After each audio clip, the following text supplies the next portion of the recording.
यहाँ भी लाइन आएगा कॉलर के पास, सी तो हो जाएगा फॉर्म। अगर वही बॉडी अगर ये स्कर्ट पहने, लाइक दिस सर्कुलर स्कर्ट।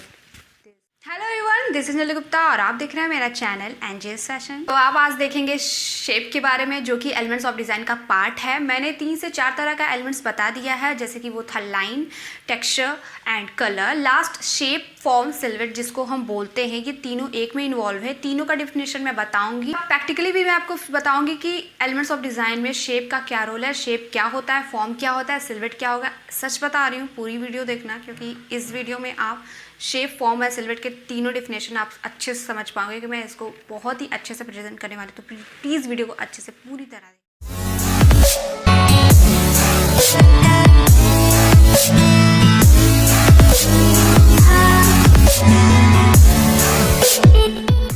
सबसे पहले मैं इसका डेफिनेशन बताऊंगी, इसके बारे में बताऊंगी, इसके बाद में उसको प्रैक्टिकली आप लोगों को दिखाऊंगी कि शेप, फॉर्म, सिल्हूट क्या होता है और ये एलिमेंट्स ऑफ डिज़ाइन का पार्ट है। इससे ड्रेसेस बनते हैं और ये बहुत ही ज़्यादा मेन टॉपिक है, जिससे कि डिज़ाइंस क्रिएट किए जाते हैं। एलिमेंट्स ऑफ डिज़ाइन इसको बोला जाता है और इसके 4 से 5 तरह के एलिमेंट्स होते हैं। मैंने बहुत सारे एलिमेंट्स जो थे वो उसको क्लियर कर दिया है। सो ये है लास्ट एलिमेंट। सो पहले मैं आपसे रिक्वेस्ट करना चाहती हूँ कि प्लीज़ मेरी वीडियो को सब्सक्राइब, लाइक ज़रूर करना है एंड बेल आइकन प्रेस ज़रूर करना है, जिससे मेरी वीडियो आने वाली जो वीडियोज़ हैं आप तक पहुंच जाएं और आप मेरी वीडियो को अच्छे से देख पाएँ। प्लीज़ शेयर, सब्सक्राइब मत करना भूलना। बेसिकली बताने से पहले मैं बता दूं कि शेप, सिल्हूट एंड जो फॉर्म होते हैं, इनमें क्या डिफरेंस होता है और ये क्या होता है। बेसिकली शेप ही इसका एलिमेंट्स है, बट फॉर्म जो होता है और सिल्हूट, ये दोनों साथ में आते हैं क्योंकि ये दोनों से रिलेटेड हैं, क्योंकि ये दोनों से रिलेट करते हैं। एकदम सिंपल मीनिंग में बता दूँ कि फॉर्म का लेंथ, डेप्थ, किसी भी ऑब्जेक्ट का लेंथ, बॉडी का किसी भी ऑब्जेक्ट का लेंथ, डेप्थ और उसकी विड्थ जो होती है वो फॉर्म कहलाती है। क्योंकि कोई भी ऑब्जेक्ट है, ऑफ कोर्स उसको देखेंगे आप ध्यान से, उसको अगर इसको आप देखोगे तो उसमें विड्थ, उसका डेप्थ होगा, उसका लेंथ होगा, उसकी विड्थ होगी। इन तीनों चीज़ों को फॉर्म बोला जाता है। ह्यूमंस बॉडी में भी फॉर्म्स होते हैं, जैसे कि कई लोगों की हाइट अच्छी होती है, बहुत लंबे होते हैं, कई लोगों की वो विड्थ होती है, वो बहुत मोटे चौड़े लगते हैं, नाटे होते हैं, उनकी डेप्थ होती है। तो ये सब चीज़ रिलेट करता है ह्यूमंस बॉडी से। तो ह्यूमंस बॉडी को भी फॉर्म बोलते हैं, उसको बेसिकली शेप बोलते हैं। बॉडी के भी लेंथ, विड्थ एंड डेप्थ होते हैं और स्पेशली इसको चेंज किया जा सकता है बाय क्लोथिंग। जी हाँ, बिल्कुल कर सकते हैं, क्योंकि क्लोथिंग का बहुत बड़ा रोल है। ये हमारी बॉडीज़ को चेंज कर सकते हैं। जैसे आप चाहते हैं कि लंबे दिखे, हम चाहते हैं चौड़े दिखे, हम चाहते हैं पतले दिखे, कुछ भी दिखे, हम लोगों ने फॉर्म्स को बिल्कुल चेंज कर सकते हैं। वो कैसे कर सकते हैं? कपड़ों के थ्रू हम फॉर्म्स को चेंज कर सकते हैं और परफेक्ट दिख सकते हैं और कंफर्टेबल भी दिख सकते हैं। जो शेप की बात करते हैं, शेप क्या होता है? शेप बेसिकली होता है, शेप का मीनिंग सबको पता है, आकार होता है। जी हाँ, शेप का मीनिंग होता है आकार। वैसे आकार हम लोग के बॉडी स्ट्रक्चर को भी बोलते हैं, लेकिन यहाँ मैं कपड़ों के बारे में बात करूँगी। हमारे जो आउटर अपीयर है, हम लोग जो कपड़े पहनते हैं, उसके शेप के बारे में यहाँ इसका ये मतलब होगा। क्योंकि कपड़े जो होते हैं बेसिकली अलग अलग शेप के होते हैं, अलग अलग फॉर्म के होते हैं। तो यहाँ पे शेप का ये रोल दिया गया है कि ह्यूमन्स बॉडी अगर पहनते हैं कपड़े को, तो फिर वो किस किस शेप्स में पहन सकते हैं। बेसिकली शेप का मीनिंग है हमारे कपड़े किस शेप में हैं, हम लोग कपड़े जब पहने हुए हैं वो किस शेप में है। क्योंकि हमारी नेचुरल जो फिगर होती है उसको हम कपड़ों को पहनते हैं तो हमारी नेचुरल बॉडी को दिखाता है। अगर कुछ ऐसे शेप के कपड़े, ऐसे कुछ कपड़े पहनते हैं जो हमारी बॉडीज़ को के ऊपर नहीं अच्छे लगते हैं, तो हमारे फिगर को ऑफ कोर्स डिस्ट्रॉय कर देगा, हमारे लुक को अच्छा नहीं दिखाएगा, तो बेटर नहीं लगता है। हमारी बॉडी, हमारी जो पर्सनैलिटी है, कपड़ों के थ्रू साइलेंटली कुछ बोल जाता है कि अगर हम लोग कोई भी कपड़े पहनते हैं, हमारी बॉडी, हमारी जो कपड़े हैं कभी कभी कम्युनिकेट करते हैं साइलेंटली। कैसे करते हैं? क्योंकि हम लोग कपड़ों के थ्रू लोगों को जज करते हैं। अगर वो नॉर्मल है तो ठीक है, बट अगर ऐसा कुछ होता है कि हमारा फर्स्ट इंप्रेशन ऑफ कोर्स कपड़े ही होते हैं। हम लोगों के कपड़े देखते हैं, फेस देखते हैं, फुटवेयर देखते हैं। तो ये सब चीज़ें होती हैं जो साइलेंटली हम लोगों को बताता है कि सामने वाले की पर्सनैलिटी कैसी है। क्योंकि जो कोई भी सर्कल है वो एक शेप होगा और जो बॉल है वो हो जाएगा फॉर्म। बात करते तो हिस्ट्री में आप देखे होंगे कि हिस्ट्री में कैसे कैसे लोग कपड़े पहनते थे, किस किस शेप के कपड़े पहनते थे, और उसको मॉडिफाई करके उनको इमर्ज करके उसमें बदलाव लाया गया, बहुत सी चीज़ों को चेंज किया गया। चीज़ें वही थी, बस अपने अपना एक नया इफ़ेक्ट दे दिया गया जिससे कि हम उसको और बेटर तरीके से कंफर्टेबल होके पहन पाएँ। उस टाइम के जो फैशन थी उसको ही हम लोग एक तरीके से रिलेट करके कुछ क्रिएट करते हैं, तो ये बहुत ही ज़्यादा हेल्प करता है। तो नेक्स्ट है सिल्हूट।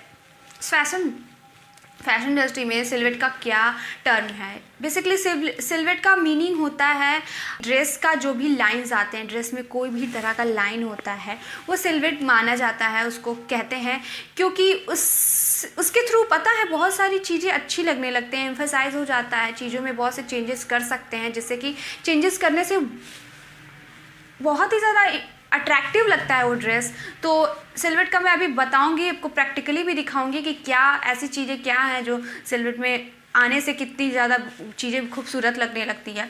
सिल्हूट्स भी बहुत सारे होते हैं, जैसे कि ट्यूब होता है, आवर ग्लास होता है, कून होता है, बेल होता है, बॉल, बहुत सारे शेप होते हैं, बहुत सारे सिल्हूट्स होते हैं जिससे कि ड्रेसेस उस बेसिस पे बनती। चीज़ें थी जो बातें थी मैंने आपको बताया, इसके बारे में समझाया। तो अब चलते हैं, अब मूव ऑन करते हैं।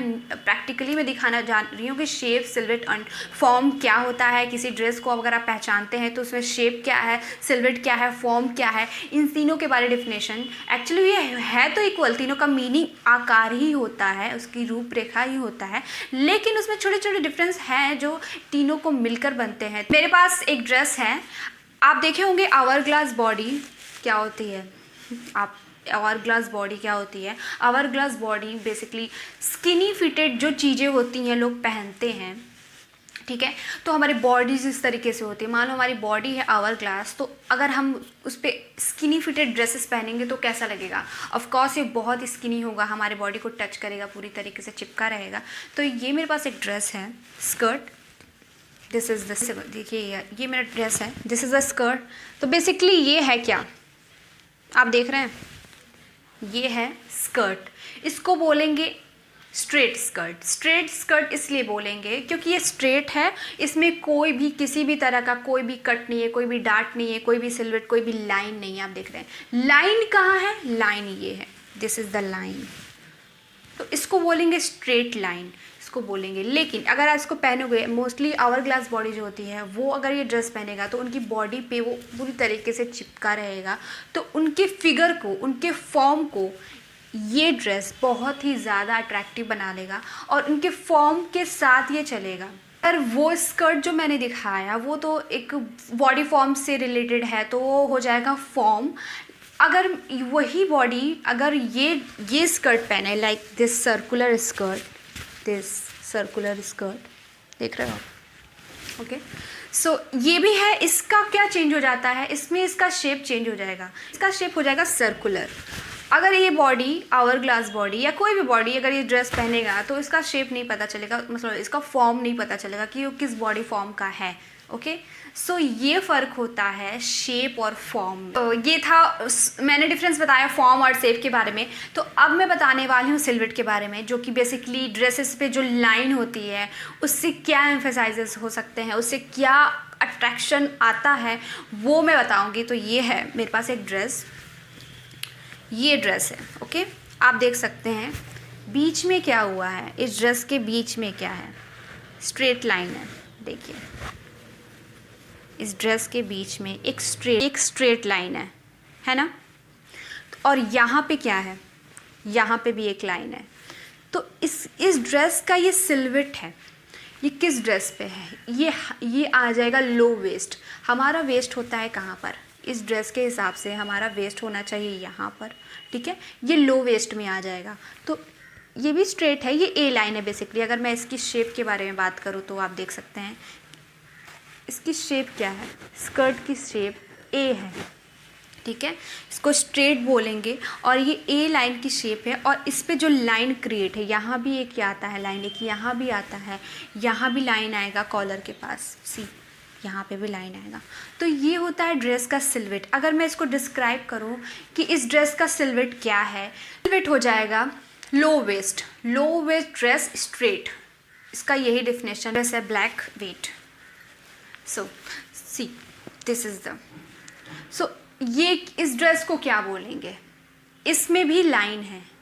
पहले तो ये शीर है और ये शीर फैब्रिक है और इसमें देखिए एम्ब्रॉयडरी बहुत ही ज़्यादा अच्छा ये क्यों लग रहा है। सपोज़ कि इसमें ये चीज़ नहीं होता, सपोज़ कि इसमें ये चीज़ ऐड नहीं होता, अलग से ये चीज़ नहीं होता, तो क्या ये सिंपल नहीं लगता, बिल्कुल अलग लगता क्या, ये बिल्कुल नहीं लगता है। तो इसमें ये चीज़ जो ऐड किया गया है, ये सारी चीज़ें, ये रफल्स को ऐड किया गया है, छोटे छोटे बेल्स को ऐड किया गया है, यहाँ पे इन चीज़ों को ऐड किया गया है, तो इससे एम्फेसाइज हो रहा है ड्रेस में कुछ अट्रैक्शन आ रहा है। सारी चीज़ें हैं ड्रेसेस में जो बहुत ही डीपली चीज़ों को समझना पड़ता है और इसी सब चीज़ों पे वर्क करना पड़ता है। लाइंस को ऐड करते हैं, अगर कोई ड्रेस है उसमें डार्ट मेंटेन करते हैं, डार्ट बनाते हैं, तो उसका भी इफ़ेक्ट जैसे कि ब्लाउजेस में होते हैं वो भी बहुत अट्रैक्टिव लगता है। कहीं कहीं ये सब चीज़ें, कहीं कहीं योक आता है, योक शर्ट्स पे जो पीछे आता है, योक्स जो होते हैं, मैं दिखाऊंगी आगे आपको, आगे एक चीज़ें बताऊंगी, उसका भी इफ़ेक्ट पड़ता है। मेरे कहने का मतलब है कि अगर कोई ड्रेस बना रहे हैं तो 3-4 ऐसी एलिमेंट्स होते हैं जिस पे वर्क करना पड़ता है, उसको ध्यान देना पड़ता है, देन एक अच्छा डिज़ाइनर ड्रेस बनता है। तो आज मेरा ये एलिमेंट्स ऑफ डिज़ाइन का टॉपिक ख़त्म होता है और नेक्स्ट में बहुत सारे टॉपिक्स लाऊंगी। तो प्लीज़ अगर आप चाहते हो कि मैं आपके हिसाब से कुछ चीज़ें बताऊं तो प्लीज़ मुझे बताना कमेंट में। ये वीडियो अच्छा लगा तो प्लीज़ लाइक शेयर सब्सक्राइब करना, प्लीज़ वीडियो को लाइक शेयर सब्सक्राइब करना और बेल आइकन प्रेस ज़रूर करना प्लीज़। और अच्छा लगा होगा तो थैंक यू सो मच, देखा है तो उसके लिए thank you for watching me and thank you so much. Bye bye, take care.